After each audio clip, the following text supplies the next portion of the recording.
선우은숙이 유영재와 이혼 과정을 소속사에 비밀로 한 것으로 드러났습니다. 협의 이혼이 아니었다는 사실이 드러나 충격을 주고 있습니다. 수십억 원의 재산 행방에 관해서도 밝혀졌습니다. 대체 무슨 일이 있었던 것일까요? 소속사도 뒤늦게 이혼한 걸 알게 되었고 본인에게 확인 후 맞다고 인정했습니다. 만약 협의 이혼을 했다면 더 일찍 세상에 알려졌을 것입니다. 협의 이혼은 선우은숙과 유영재가 직접 법원에 나가서 신청해야 합니다. 그러나 두 사람의 목격담은 전혀 없었고 외부로 유출되지 않았습니다. 이 말은 두 사람이 직접 출석해야 하는 협의 이혼을 한 게 아니라는 뜻입니다. 두 사람은 협의 이혼이 아닌 재판 이혼의 조정 단계에서 마무리한 걸로 드러났습니다. 사람들의 눈에 띄지 않게 이혼하려면 변호사 같은 대리인을 통해야 합니다. 두 사람은 소송까지 가지는 않았고 조정으로 끝났다고 전해집니다. 법적으로 협의 이혼을 하려면 무조건 부부가 함께 출석해서 신청해야 합니다. 재판 이혼이 시작되자 처음 조정 단계에서 마무리된 것으로 전해집니다. 법률 대리인을 통했기 때문에 두 사람이 법원에 갈 일은 없었던 것입니다. 덕분에 언론에 유출되지 않고 끝났다고 전해집니다. 소송을 걸거나 재판까지 가지 않아 소속사도 몰랐던 것입니다. 소속사도 변호사들이 조율에 원만하게 합의에 이르렀다고 했습니다.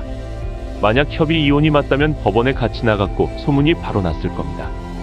선우은숙이 유영재에게서 완전히 마음이 떠난 걸 알 수 있습니다. 외부에 알려지기 싫었고 철저히 비밀리에 이혼을 마무리하고 싶었습니다. 재판까지 가지 않았다는 건 재산 분할 등의 갈등도 없었다는 것입니다. 선우은숙의 부동산만 50억 원에 달했지만 유영재에겐 한 푼도 가지 않았습니다. 두 사람의 이혼은 이미 신혼 때부터 예견되어 왔습니다. 서로 누가 먼저랄 것도 없이 결혼을 후회하는 발언들을 쏟아냈습니다. 황혼기에 더 행복지려고 결혼했지만 더 불행해진 모습들만 보여졌습니다. 두 사람이 좋아 보였던 때는 만난 지 2개월까지가 끝이었습니다. 선우은숙이 왜 굳이 연애가 아닌 결혼을 선택했는지 의문이 커졌습니다. 선우은숙은 건강이 악화되어 서로 보호자가 필요할 때를 대비했었습니다. 친구처럼 만나면 서로의 보호자가 안 되니 남은 시간 우리를 위해 살자고 했습니다. 서로에게 보호자가 되려면 법적인 부부가 되어야만 했던 것입니다. 그러나 선우은숙이 아플 때 유영재는 화를 내며 나가버렸고 선우은숙은 실망했습니다. 법적인 부부가 된 가장 큰 목적이었던 보호자 역할을 유영재에게서는 볼 수 없었습니다. 유영재는 우리 어머니와 연식 차이도 얼마 안 난다며 짜증을 냈다고 합니다. 이에 선우은숙은 유영재가 자신과 결혼한 진짜 이유에 의심이 커졌습니다.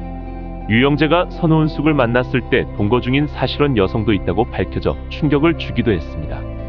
동거녀가 전남편 사망으로 집을 비운 사이 선우은숙을 만났다는 주장이었습니다. 이를 선우은숙은 몰랐지만 이제 알게 되었고 큰 충격을 받은 걸로 전해집니다. 선우은숙은 이영아와 이혼 후 18년 동안 혼자였습니다. 그 긴 세월을 유영재를 통해 보상받고자 하는 심리가 강했습니다. 선우은숙의 기대치가 굉장히 높았는데 유영재는 자유로운 영혼이었습니다. 유영재가 동의한 각서의 내용을 보면 선우은숙이 받은 충격이 드러납니다. 각서에는 지난 1년간 존중과 배려, 신뢰와 믿음을 저버렸고 배우자에게 심한 모욕과 자존심의 상처를 주고 지울 수 없는 극한의 고통에 처하게 했다고 적혀 있습니다. 이에 깊이 반성하고 사과하며 향후 재발 방지를 위해 노력하라는 내용이었습니다. 짧은 결혼 기간이 끔찍하고 고통스러웠던 것을 알 수 있습니다. 그러나 이 각서의 내용은 지켜지지 않았고 결국 이혼하게 되었습니다.